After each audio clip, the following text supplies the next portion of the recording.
আসসালামু আলাইকুম। আমি ভোরের কিছু কাজ দেখাবো, মানে সবটা না, সারাদিনের না, ভোরে কিছু কাজ। তো ভোর থেকে আমি কি কি কাজ করলাম সেটা দেখতে থাকেন। যে আমার আপনাদের ভাইয়া অফিসে যাবে, সেই জন্য তার জন্য ভোরে উঠে মানে ছয়টারও আগে, মানে 5টা থেকেই শুরু করি। নামাজ ফজর আজান দেয়, তারপর থেকে কাজ শুরু হয়ে যায় আমার। কারণ 8টার ভিতরে বের হয়ে যায়। 8টায় অফিসে চলে যায় সে। তার আগে সব কাজ গুছিয়ে নেই। নাস্তার কি কি নাস্তা করে আমি ফাঁকে ভাত রান্না করি। আজকে ভাত আর করবো না, আজকে পরোটা নিয়ে যাবে আর ভাত খেয়ে যাবে, সেই জন্য পরোটাটা রেডি করে নিচ্ছি। সকাল থেকে কতটা কাজ থাকে না, না কেউ হয়তো বুঝবে না যে একটা মানুষের কত পরিমাণ কাজ থাকে। প্রচুর গরম ছিল, অস্বস্তিকর গরম, যেটা বলা যায় না। তারপরে এই জন্য ছোট একটা ফ্যান আমার ওখানে রান্নাঘরে থাকে সবসময়, কারণ ওইটা না হলে আমি আর কাজই করতে পারি না। এই সাইড একটু বাতাসও কম।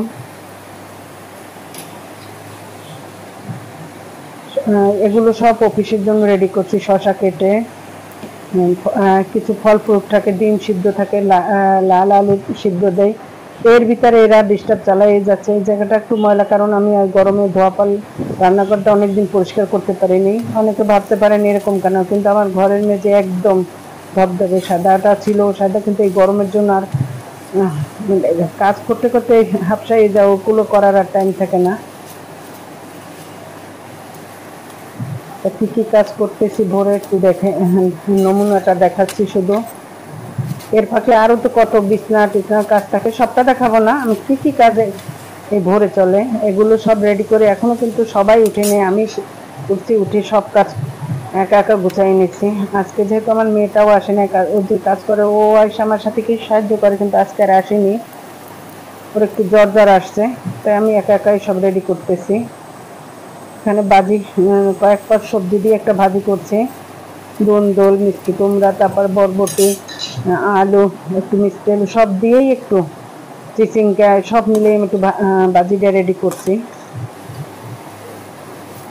আর এই পরোটাগুলো রেডি, কারণ আপনাদের ভাইয়ের তেল ছাড়া, আর আমরা একটু তেল দিয়ে ভাজি নিই হালকা, একদম না হলেই না,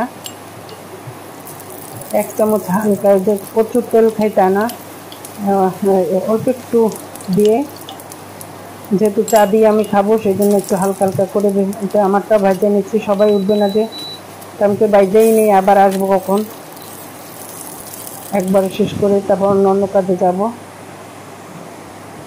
এই যে ফ্যান লাগাই কাজ করতেছি। এই যে এটা আমার সব ছোট, ছোটু বলে ডাকি, এখনো বসে আছে, আমি কেন খাবার দিচ্ছি না। এই আগে অফিসে বিদায় করে দিয়ে তারপর ওদের খাবার দেই। ওরা এখন আমার কাছ থেকে এক পাও নড়বে না যতক্ষণে খাবার না দেওয়া হবে। এটাও একটা কাজ, অনেকটাই নিয়ে। এখন সবার জন্য দিনটা, ওরা আস্তে আস্তে উঠবে, সবার দিনটা পোস্ট করে নিচ্ছি।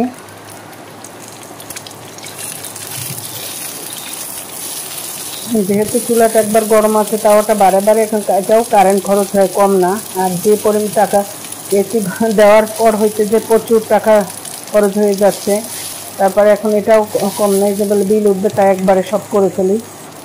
ডিমটা যেহেতু তাওয়াটা গরম আছে, সবার জন্য ডিমটা পোস্ট করে রাখি।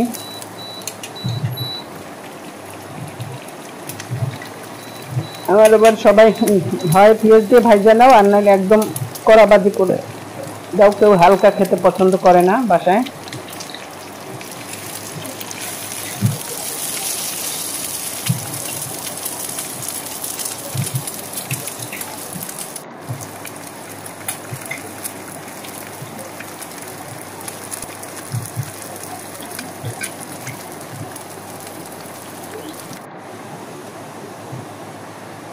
চার পানিতে বসাই দিলাম।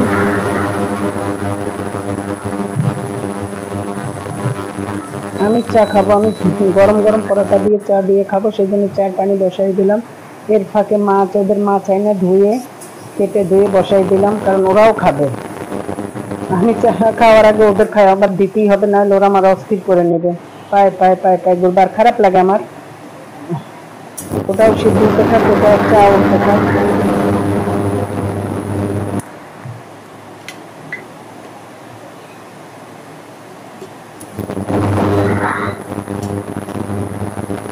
এগুলোতে একটা শব্দ হয়, কারণ যখন চলতে থাকে প্রচুর শব্দ, সেই শব্দটা শোনা যাচ্ছে।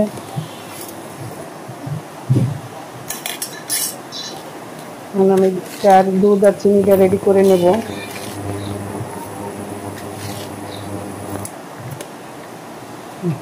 এক হাতে ক্যামেরা আর এক হাতে কাজ, এটা সম্ভব না, তারপরেও যতটা পারি ভালো করার চেষ্টা করি।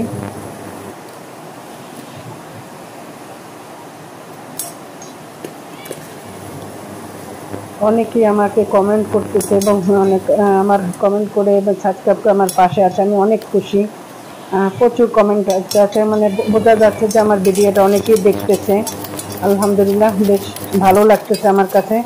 এরকম সবাই উৎসাহ দিলে আমারও ভালো লাগবে, একটা সাবস্ক্রাইব তো আরও ভালো লাগে। অনেকেই করতেছে, আলহামদুলিল্লাহ। যে আপু ভাইয়ারা আমার পাশে আছে, অসংখ্য অসংখ্য ধন্যবাদ। আর তাদেরকেও আমি সাবস্ক্রাইব করে এবং লাইক দিয়ে তাদের পাশে আছি। এইরকম সাপোর্ট করলে ভালো লাগে, অবশ্যই ভালো লাগবে আরও।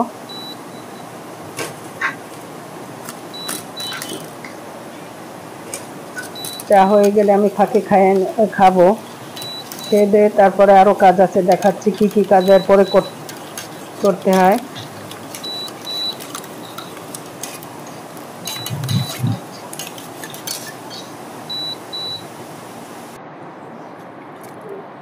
এই যে এখন ওদের খাবারটা দিয়ে নিচ্ছি।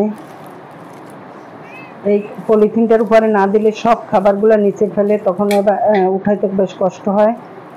আর ওদের একটা সমস্যা যে ওরা মুখে করে নিচে নিবে, এত বলে যে নিবে না, কিন্তু শুনে। এই পাশে যে আমার লাল বেলটালা, ও বেশ ভালো, ওকে বললে। আর এখানে স্যালাইন আনো, প্রচুর পানি খায় ওরা। স্যালাইন দিয়ে একটু রাখি, না হলে মাঝখানে বেশ অসুস্থ হয়ে পড়ছিল, বমি হইতেছিল। এই জন্য স্যালাইন দিয়ে পানি দিলে আর ওই ভয়টা থাকে না। পানি এই এক বল পানি দিছে, ওইটুক পানি আছে। এখন আমি কবুতরের খাবার দেব। এখানে সব ধরনের মিক্সড, এবং সাথে আমার বাসার যে ডিমগুলোর খোসা থাকে ওগুলো আমি গুঁড়া করে ওদেরকে দেই, তাতে ওদের শরীরও ভালো থাকে এবং ডিম পাড়ে ভালো। একটা মানুষের কতটা কাজ। এই যে ভোর, এখন কিন্তু 8টা বেজে গেছে, 8টার একটু বেশি। একে একে কিন্তু আমি ফাঁকে নাস্তা করলাম, নাস্তা করে ওদের একে একে এখন খাবার দিচ্ছি।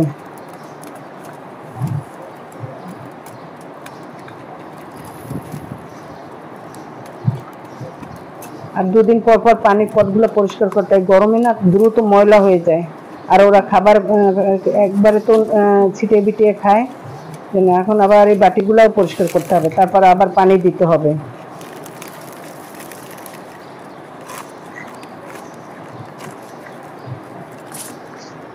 অস্থির হয়ে যায়, মানে একটু উঠলে পরে ওদের খাবার দিতে দেরি হলেই ডাকতে থাকে, সেই জন্য খাবার দিয়ে নিচ্ছে।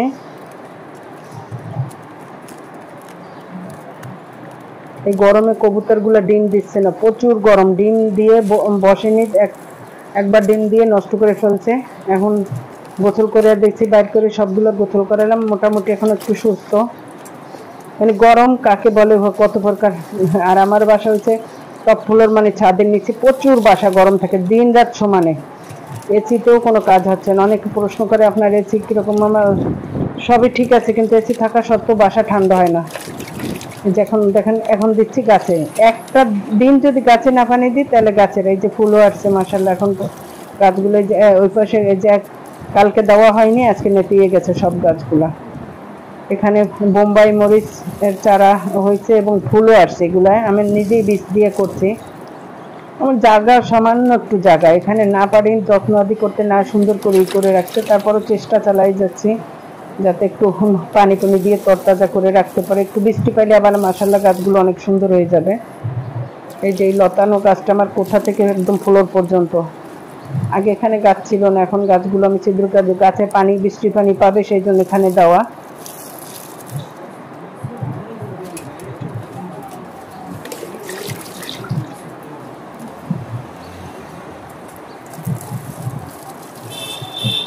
একে একে সকালে সব গাছগুলোতে এখন পানি দেব।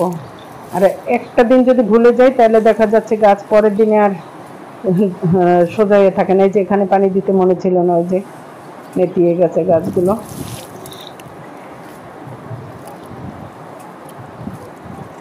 আপনাদের ভাইয়া তো খুব রাগারাগি করে, এই কষ্ট শরীরে, এমনি গরমে প্রচুর গরম, তার ভিতরে এগুলো আর দরকার নেই, ফেলে দাও। কিন্তু আমার এই গাছের প্রতি এমনই একটা মায়া জমে গেছে, ফেলানোর ইয়ে নেই। পরে আবার একটু হালকা বৃষ্টি ঠান্ডা পড়লে সব গাছগুলো নাড়বো, জায়গা পরিষ্কারও করে ফেলছি ফাঁকে একদিন। আবার ওই যে অ্যালোভেরা গাছটা একটু শুকাই গেছে, পানি কম দেওয়া হয়েছিল। তাই একটা ভোরে কত ধরনের কাজ থাকে, জানি না কার কিরকম কাজ। আমার এগুলো কিন্তু প্রতিদিনের কাজ, এগুলো প্রতিদিন করতে হয়। এই যে এখন দিছিলাম কিছুক্ষণ আগে ওই সাইড, আমার দুইটা সাইড, এই সাইডে এখানে বেলে ফুল গাছ আছে, এখানেও কিছু মরিচ, ওই যে মরিচের চারা হয়েছে সেটা এখানেও তুলে লাগাইছি, মেহেন্দি গাছ আছে, এখানে প্রচুর গাছ আছে আমার। আর এটা আমার শখের, আজকে থেকে না, অনেক দিন অনেক জনে অনেক বকাবকি করছে, এগুলো রাখো কেন, ফেলে দাও। কিন্তু একটা গাছ এখন বুঝতেছে মানুষ যে একটা গাছের কত প্রয়োজন, অক্সিজেন কমে যাচ্ছে পৃথিবী। এই যে আমার বেল ফুলের বেশ ফুল হচ্ছে, অনেকগুলো ফুলান হয়ে ঝরে গেছে, কারণ রোদ পরে আল্লাহ দিলে পরের দিন রাত্রে প্রচুর বৃষ্টি হয়েছে। বৃষ্টি মানে ভালো আল্লাহ দিলে, মানে পরিবেশই ঠান্ডা হয়ে গেছে অন্যরকম। বৃষ্টিটা দেখাতে সাহস পাই না, কারণ আশপাশে বিদ্যুৎ চমকাচ্ছে, মানে বারান্দায় যাওয়া যায় না। যদি আপনাদের আমার ভিডিওটা ভালো লাগে অবশ্যই লাইক করবেন, সাবস্ক্রাইব করবেন, আমার অবশ্যই ভালো লাগবে। তাহলে আপনাদেরকে অসংখ্য ধন্যবাদ যদি আমাকে সাবস্ক্রাইব করেন।